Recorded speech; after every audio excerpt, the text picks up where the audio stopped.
ህወሓት ፕሮጀክት ጥፍኣት ብልጽግና ይቕጽል ኣሎ ዝብል ሰሙናዊ መግለጺ ናይ ህወሓት ዝሓዞ ብጣዕሚ ተኣምራዊ ዝበሃል ኣነ ታሪኻዊት እያ እዚኣ ምክንያቱ መልእኽታ ኣብ 3 ነጥቢ ከፊለ እየ ዝርአ እቲ ሓንቲ ብልጽግና ዝሰርሖ ዘሎ ተርኢ እንታይ እያ ትብል ፕሮጀክት ብልጽግና ይቕጽል እዩ ዘሎ ናይ ጆኖሳይድ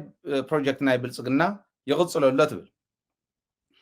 ህዝቢ ትግራይ ህወሓትን ማሕበረሰብ ዓለምን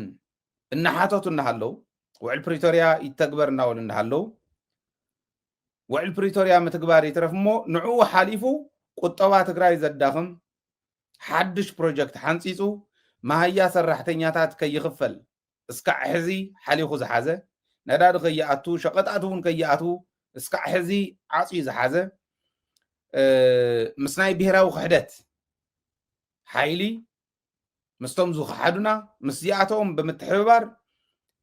ምስዚኣቶም ብምውዳድ ትግራይ ማእኸል ዝገበረ ናዕብን ዕግርግርን ክህሉ ብምግባር ይኸይድ ኣሎ እዚ ግን ፍጹም ክትግበረ ይኽእል ናብ ትግራይ ህወሓት ኮነ ህዝቢ ትግራይ መሪሕነት ትግራይ ብሓፈሻ ሰራዊት ትግራይ እውን ሓዊሱ ደገን ውሽጥን ዘሎ ትግራዋይ ኩሉ ብምልኣተ ህዝቢ ተቃሊሱ ከም ዝሰዓሮ ኣብቲ ናይ ቅድሚ ሕዚ ሕዚ እውን እንተኾነ ንዝመፅእ ከም ንስዕር ምንም ጥርጥር የብሉን ናይ ሕዚ ግን ፍልይ ክብል እዩ ምሕረት ዘይብሉ ቃልሲ ይክካየድ ምሕረት ዘይብሉ ቃልሲ ይክካየድ እዚ ናተይ ይኮነ ናይ ህወሓት መግለፂ እዩ እንታይ ማለት እዩ ድሕሪ ሕዚ ብግልፂ ዝእወጁ ነገራት እውን ክህሉ እዮም ኢለ ዝኣምን ናተይ እምነት ኣብ ቀረባ እዋን ንሰምዖ ኣዋጃት ክህሉ ተፈተዎ ተፀልአ ኣብ ቀረባ እዋን ንሰምዖ ኣዋጅ ክህሉ እዚ ከዓ ብልመና እንተይኮነ ብሕቡር ቅልፅምና ማለት እዩ ስለዚ ፈፃሚ ጀኖሳይድ እስካብ ምክሓድ ዝበፅሑ ሓይሊ ክሕደት ምስቱ ፈፃሚ ጀኖሳይድ ተዋዲዶም ካልኣይ ሳልሳይ ራብዓይ እንዳበሉ ዙራት ጀኖሳይድ ኣብ ትግራይ ኣቂዶም ይመፁ ከም ዘለዉ እውን ይገልፅ እሞ ትማሊ ጀኖሳይደራት ተኣኪቦም ዝሰደዱ ትማሊ ትግራይ ብመኸታ ክትሓፈር ዝገበሩ ሕዚ እውን ተዋዲዶም ዝሰርሑ ከም ዘለዉ ይገልፅ እሞ ንህዝቢ ትግራይ ግን እቲ ካልኣይ ነጥቢ ማለት እዩ እዚዩ እቲ ናይ ጀኖሳይድ ዝምልከት ገሊፁ ንህዝቢ ትግራይ ቁፅሪ ሓደ ተሎ ምህርቱ ክእምርር ተሎ ምህርቲ ከኣምርር ኣክብ ኣዝመራ ከኣክብ ይብል ንምንታይ ንሪኦ ምህርቲ ከኣክብ ካብኡ እውን ምግቢ ውሕስናኻ ብተረጋግፀሉ መንገዲ ናብ መስኖን ናብ ካሊእን ክትኣቱለካ ይብል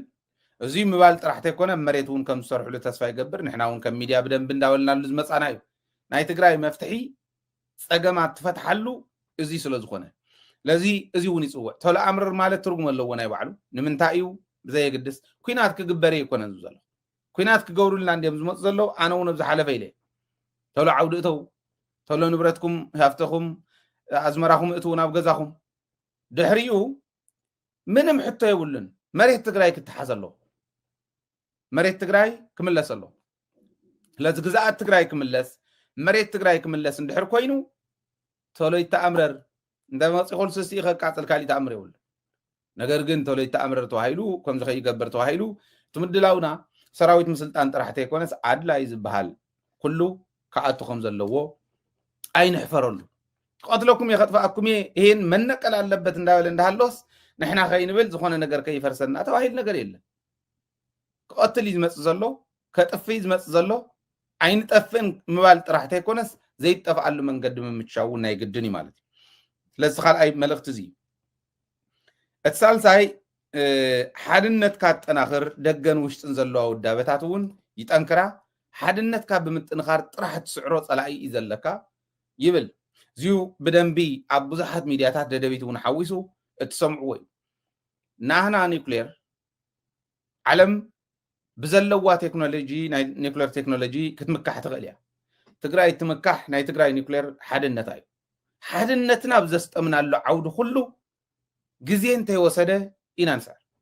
ሓድነትና ፈረኽረኸብ ዝበለሉ ከዓ ግዜ እንተይወሰዱ እዮም ስዑርና ስለዚ እታ እንኮ መስርሕና እውን እያ እኒሃ እታ እንኮ ፈተናና እውን እያ እኒሃ ለዚኣ ክንገብር እውን ይፅውዕ ሰሙናዊ መግለፂ ናይ ህወሓት ማለት እዩ እዚ ተሓጒሰሉ እየ ፅቡቅ እዩ بتكبر جن كتكبر كخلال وزبل نحزمه بحريو نايلومي نايزو ساعات زي مدب كواخم نواخم بس زازيمنا